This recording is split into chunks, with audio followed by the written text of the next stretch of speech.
So hi! Welcome and welcome back to my YouTube channel, and for today's tutorial, ituturo ko sa inyo kung paano nga ba makita ang account status natin sa ating Instagram account.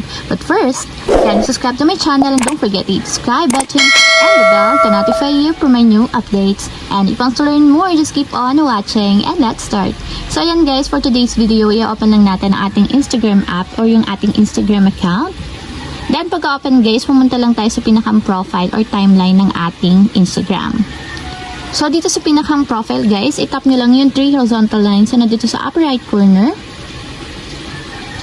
Then after nyan guys, mapupunta tayo sa settings and activity. So ang gagawin nyo lang, i-scroll up nyo lang hanggang dulo guys, and tigil kayo dito sa more info and support section. So dito hahanapin nyo yung account status katulad nito. So tatap nyo lang yung account status, and dito guys, dito nyo na makikita yung mga violations ninyo sa Instagram.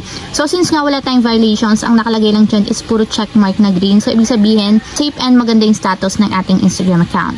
So dito din kasi guys, lalabas yung mga action na kailangan nating baguhin para hindi tayo ma-block or ma-ban sa Instagram. So remove content. So naka-check lang siya. Content lower in feed, checkmark. Features, you can choose checkmark. So lalabas dito kasi guys yung mga ina-upload natin na content na hindi sumusunod sa guidelines ni Instagram. So dito nyo siya makikita guys. So ayun lang, ganun lang kasimple kung paano nga ba makita ang account status natin sa Instagram. If you have a question, click comment down below and don't forget to hit the subscribe button and the bell to notify you for my new updates. And thank you for watching! Living life, every day, late at night, not okay.